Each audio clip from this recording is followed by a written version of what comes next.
Just hit another thrift store, hadn't been there in a few months, got a lot of great stuff. Found a couple of really solid books, a couple of VHS, found some more Barney's tapes, a few other VHS tapes, and one CD. Do you buy more paperbacks or hardbacks? Because I find that I buy more paperbacks for a variety of reasons. Mostly because paperbacks are, they cost less, and they weigh less, and they're smaller. Their dimensions are smaller. I seem to get more money for paperbacks than hardcovers. Do you find that to be true too?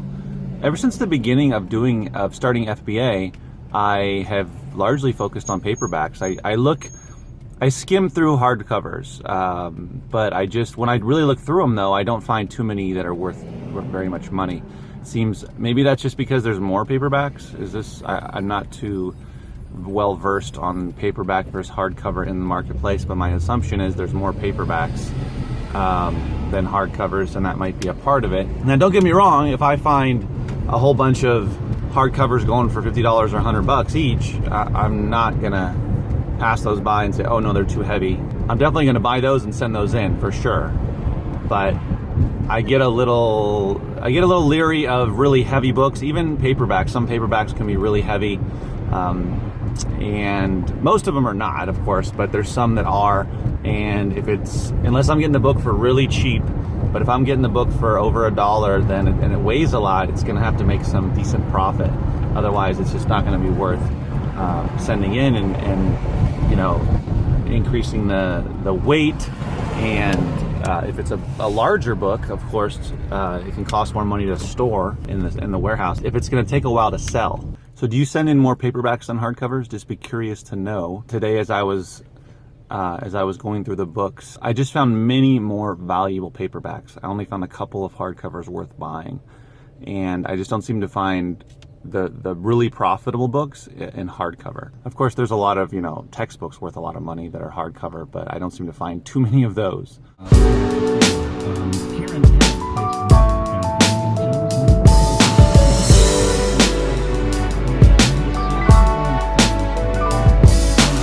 Earlier this week, I went onto Craigslist and looked up office space nearby where I live. I found one that is actually even within walking distance, but it is extremely close to where I live, and the rent is really cheap. They have a couple of different spaces. They're basically just a room, it seems like, anywhere from about 300 square feet up to 400 something square feet. So these are tiny spaces, and the rent is 300 to 400 something, if I'm remembering correctly. But I got really excited about the idea of getting my own space that can be completely dedicated to not only the book business, but also to this vlog. So I can put equipment there. I can use that space to dedicate to making some videos and to storing all my stuff and processing books and all of that. But the reason why it's probably not going to happen now is it just doesn't make sense for me with the level that I am right now with the business. That added expense, I mean, spending $300 to $450 some odd dollars a month to have a space that I don't know how often I'll actually use it, because I'm going to have my kids. I have to bring them with me, and I don't have everything that I have at home, like food and whatnot. And even though it's close, it might just be more of a hassle than anything else. But I like it as a place to store everything, to kind of keep it separate between the business and home, which right now it's all mixed up. And that can be kind of an annoying part. I have to store my books underneath my desk or underneath our desk in our office. Which, it works because I'm not doing 500 books a week or anything like that. But, if I ever ramp it up to doing a much more quantity, which I don't know if that's really going to happen consistently unless I find some source that is feeding me a lot of books. Then that would make sense, because I'd be sending in a lot more books, making more money, and I could justify the expense, and also would need the space. But because I don't have the 30, 40, 50 hours a week to put into this, it's more like 20 hours, 15, 20 hours between and most of that is listing and cleaning and doing shipping.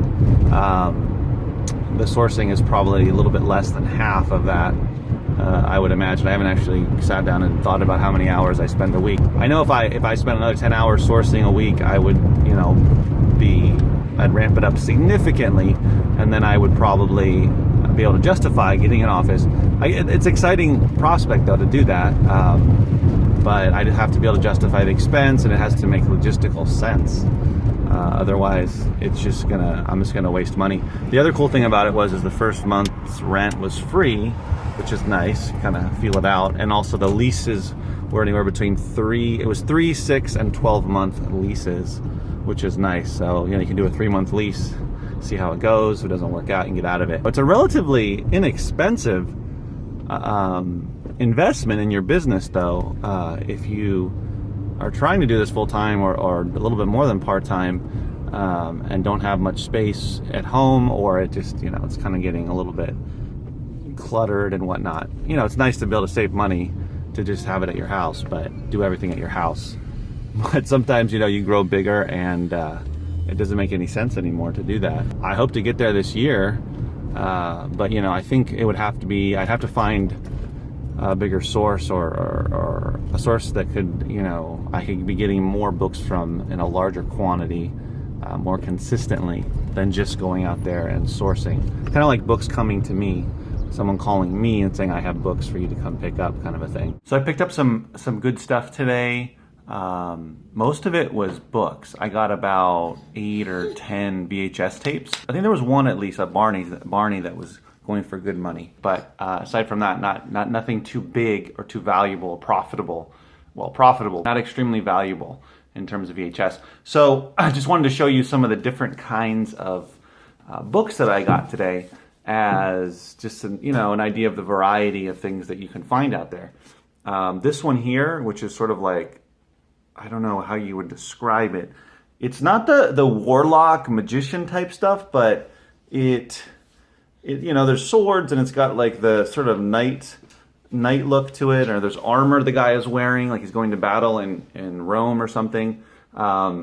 It's fiction. I wish I had the words to describe exactly what category this falls into, but maybe you can help me in the comments. But anyway, a book like this, where,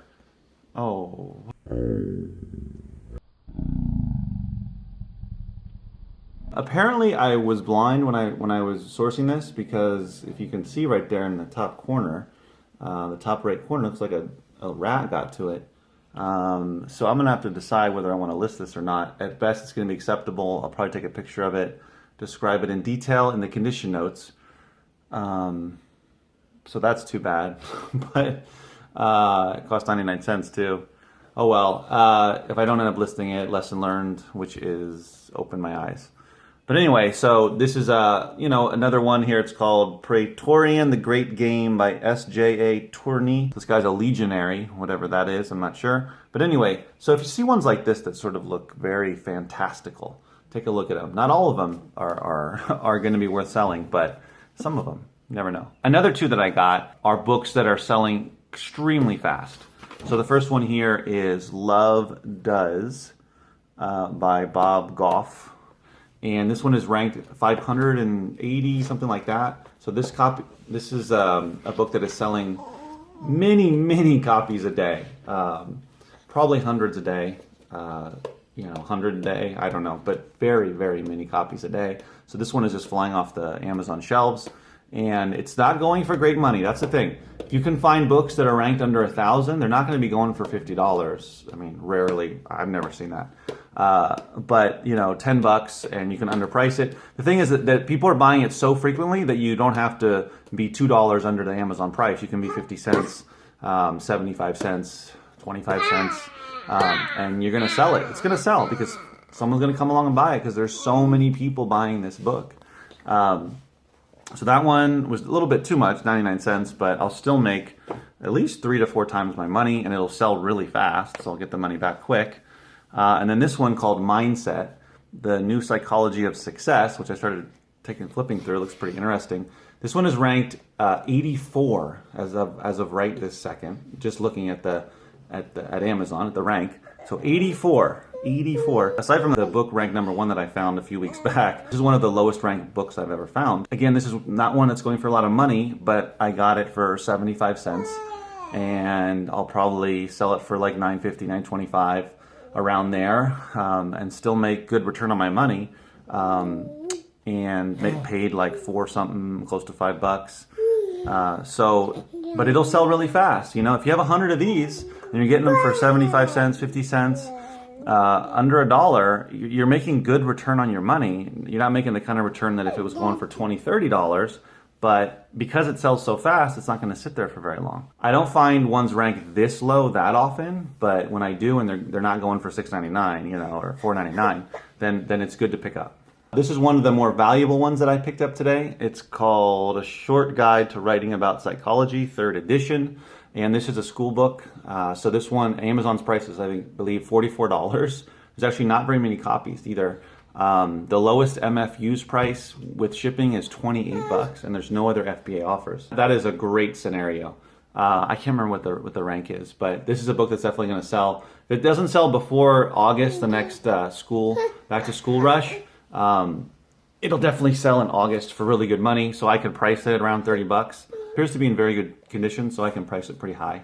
So this should move. And this one was 45 cents minus, I believe the tag sale was half off, so this was dirt cheap, and it's going to sell for great money. So that's the kind of stuff that I'm always blown away by, that I can find at the thrift store, but I find it frequently. The last one I wanted to show you is Rich Dad. It's not the book Rich Dad Poor Dad, but it is by Rich Dad, or Robert Kiyosaki, who I'm sure you're very familiar with. Now this one is called The Business of the 21st Century. This one there's not very many copies available on Amazon, and I believe the first MF is around $11.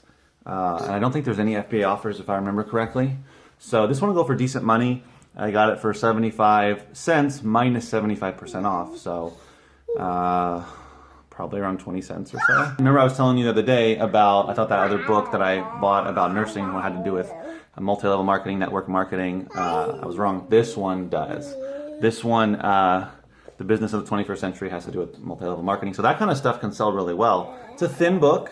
Gonna get it for dirt cheap. Gonna make great profit off of it. I don't think the rank was really low. I think it was under 1 million, but it still should move, and there was no other FBA offers. This is the kind of niche stuff, though, that people want. You know, they want to buy it. It was a successful thrift run today. See if there's any book sales tomorrow. I have to look, but if not, hopefully there's at least one, but if not, I can maybe hit up some yard sales, estate sales, something like that. Hope you're having a great Friday and gonna do well on the weekend. And as always, ready? 1, 2, 3. Keep booking.